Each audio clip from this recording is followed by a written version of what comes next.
He comes to us on Fridays, and I love this guy. He writes for the Marina Times, and he tells us what to see, what not to see. He's a huge Dubs fan, Giants fan, Niners fan. He comes and goes on a rainbow. Michael Snyder, everyone. Hey, Michael. Hey, hi, Brett. Hi, John. Hi, Mark. Hi, Chris. You know, I put you third in line there, Mark, but you're number one in my heart. I spent my this past weekend with my antithetical. She's wonderful. Very well, she's well such done. She's a Can lovely I just woman. say, yes. Hey, guys, you know, I pay attention to the news. What's all the fuss and confusion about the baby formula? I've known the formula for babies since I was 10 years old. My parents told me. I know what's going on here. I don't get this sometimes. It's just, please. I see what you did. I Very nice. suppose you Yeah. You just don't get it, do you? You know. You don't. sort of get it. Hey, I was excited. By the way, we didn't mention it last week. I was excited you interviewed Rudy Colombini from Music City, San Francisco. Yes, that sounds like quite a project. Well, you know, I wrote a piece about the first anniversary of the San Francisco Music Hall of Fame, which is on Bush between Polk and Larkin, which is going to be the site of his big and is currently being developed as Music City SF. You know, you can check out the column for details at marinatimes.com, along with my coastal commuter column, which is, by the way, about the joy and subsequent recriminations that can result from late night fast food. Wow. That's pure speculation. Speaking of tummy troubles, I should do some reviews, right? Yes, we love your reviews. Oh, I mean, okay. let's get Seriously, what the fuck? Yeah, come All on right, now. I'm doing my very, very best. What about guys. recrimination? Is that a ding word? That you're right. Huge ding word. Go ahead. A little reminder, Downton Abbey, A New Era, which we reviewed last week. Check the podcasts. It hit theaters this week. As for really new business, I had very high hopes for Men. For that matter, I had high hopes for Mankind, and we know how that's turning out. But I'm actually reviewing Men, the new film from screenwriter-director Alex Garland, whose dystopian sci-fi thriller Ex Machina is among my favorite movies of the current century. Ever. Thank you. I agree. Ex Machina is brilliant. Go ahead. His follow-up, Annihilation, left me a little chilly. And if Men fall short of Ex Machina, it's more effective than Annihilation. And it manages to deliver shudder after shudder in an increasingly menacing depiction of a woman who has rented a few days at a quiet rural B&B to recover from a traumatic incident she experienced at her home in London. Things don't go quite how she planned. In fact, something may have been waiting for her in the woods or followed her on her getaway. Men is another one of the dread machines in the psychologically manipulative subgenre known as elevated horror. That's kind of like Ari Aster's movies, Midsommar and Hereditary. And those are things that are associated sort of with a psychological horror as opposed to a torture horror or whatever. Yeah, absolutely. There are some really strange things that go on, and you get this increasing sense of unease, and they're very, very powerful. In any event, one thing is sure about Men. No, make that two things. Jessie Buckley, who you may know from Wild Rose, Chernobyl, and The Lost Daughter, the latter earning her a Best Supporting Actress Oscar nomination. She's brilliant here, as usual, as the woman wrestling with her fears and her damaged psyche, and with what appears to be something supernatural. And Rory Kinnear of Penny Dreadful, The Imitation Game, Black Mirror, the recent Bond films, and so many more UK productions. He delivers an acting tour de force. Garland gave him a challenging task, and he went at it full tilt. I think Garland had an empowering feminist theme in mind here, but it sort of gets muddled amid the jump scares and the skin-crawling symbolism, including bizarre moments of body horror. Again, Men is not as beautifully built and effective as Ex Machina or as airtight as its fright-filled world-building would suggest. It's ambitious, and it may induce nightmares, and the tension is excruciating, so that was good enough for me. Yeah, you love that stuff. Oh, yeah. Not for me. It would be too disturbing. Well, if you thought Ex Machina was I loved effective Ex and powerful, Machina. this also has, this is, again, the symbolist aspects of it might be a little off-putting. I'll just say this. We are in the middle of a bloody new golden age of horror. Make that elevated horror. Men is in theaters this weekend. Yeah.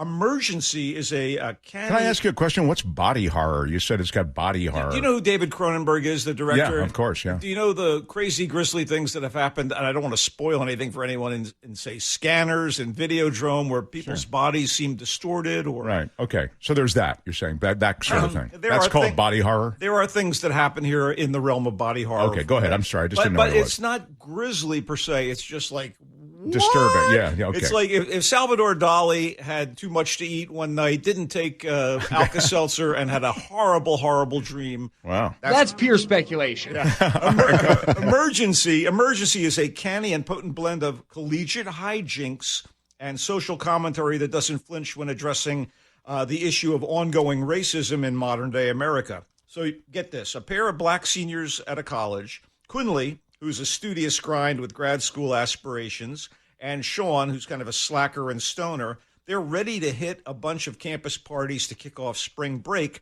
but they discover a drunken white girl in the living room of the house they share with their Hispanic gamer pal, Carlos. So this girl is fading in and out of consciousness. So they have to do something, but the question instantly becomes, how would cops or EMTs react to the sight of three brown guys with an unconscious white girl? Wow. So they decide to get her into their van and get her to somewhere safe. So Quinley suggests the nearest hospital, but Sean, whose inner city background has made him more, let's say, cautious, wants to just ditch her as soon as possible, like at a party where she probably got hammered. So the odyssey that results is very, very funny, nerve-wracking, and also thought-provoking. Carrie Williams directed this sharply. It's a savvy script from K.D. Davila, but the heavy lifting was done by Donald Elise Watkins as Quinley, R.J. Seiler as Sean, and Sebastian Chacon as Carlos, three up-and-coming actors who make this Trek roll. I really liked Emergency. It's funny, you say? It's funny. It's broad. It's like a collegiate comedy crossed with a Spike Lee movie about, I get it. The black experience and how America has basically overturned, ideas of humanity. Okay. Okay. So it's in theaters this weekend, and it's called Emergency. And it's streaming next Friday. I really, really liked Emergency. Powerful, memorable, upsetting, Hold Your Fire is a documentary about a 1973 Brooklyn robbery of a sports store that turns into the longest hostage siege in New York Police Department history. Its impact on the city of New York as it reaches into its second day was considerable, and so was the effect it had on the nature of hostage negotiation from that point onward, as a New York cop with a PhD in psychology tries to defuse the situation before things escalate, because they're plenty problematic when he gets there. Okay, a lot of archival footage and audio that brings you deep into the standoff, and there were recent interviews with a couple of the perps, a couple of survivors, the MAGA white supremacist cop who's still around, a somewhat less nasty conservative cop, and a liberal or two cops. So the issue is, this quartet of young African-American men were attempting to rob the store because they sought guns in self-defense. One was a Sunni Muslim who feared attacks from Nation of Islam hardliners, so black-on-black tension. So things get way out of control at the attempted robbery. 12 hostages are caught between the criminals and the cops. Lives were changed and lost in the process. This is directed by Stephen Forbes in clean, clear, no-muss style. Hold Your Fire is gripping and important, especially as it can't help but address police brutality and racism, which remain unresolved hot-button problems today. It's in theaters and available for on-demand streaming this weekend. Hold Your Fire, it's called. I can't wait to see that. Okay. So let's wrap up the movie segment. Chip and Dale Rescue Rangers, the movie. Come on. Brings back those lovable chipmunks who got their start in cartoons by driving Donald Duck mad as they stole nuts from his cupboard and vegetables from his garden. Seriously, what the? They also seem to get great joy out of tormenting Pluto the dog, just for the hell of it. Anyway, I have to say, the modernization of the characters, the modernization here is delightful. I particularly loved how Chip hired an arsonist to set fire to Donald Duck's cozy suburban home. And how Dale gets animal control to cart Pluto away once and for all. Just kidding. This spins off the Chip and Dale Rescue Rangers cartoon show on the Disney Channel that positioned them as crime solvers and adventurers, assisted by a cheese-loving, airplane-piloting rat named are you ready? Monterey Jack. He loves cheese. Get it? Get it? Oh, my God. A cute lady mouse mechanic named Gadget and a fly named Zipper, who I think was in charge of garbage disposal. I don't know. He's a fly. Anyway, in the reality of the new movie, which blends live action with different types of animation like Who Framed Roger Rabbit, Rescue Rangers was just a Hollywood TV show starring the Chipmunks, and we catch up to Chip and Dale years after their Disney Channel show was canceled and they had a falling out. Chip is That's funny. Chip is voiced by John Mulaney.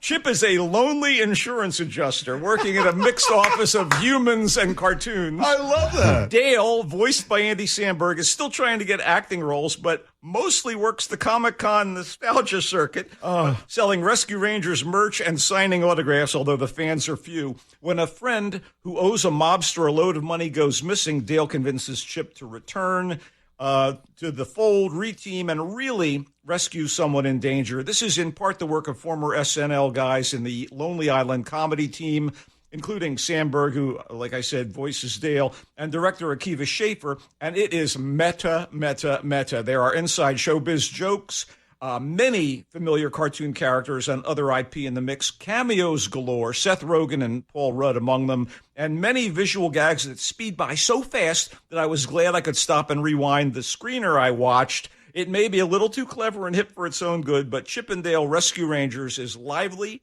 and funny. It's family entertainment that fans of the old show who aren't offended should love. It's on Disney Plus if you have Disney Plus. That sounds great. Yeah. It really does. Chip and Dale Rescue Rangers. I can't believe that. What? I can't believe that that it sounds so good that I'm actually going to check it out. It's Fun City, buddy. By the way, speaking of checking things out at home, the Ipcris File, basically a 6-episode miniseries based on novelist Len Dayton's Cold War espionage thriller that in movie form launched Michael Caine's career, is here and available on AMC Plus. I wrote about it in the Marina Times a month or so ago, so you can go to the marinatimes.com. And it's sort of the darker side of espionage in the 60s. James Bond, all colorful and exciting.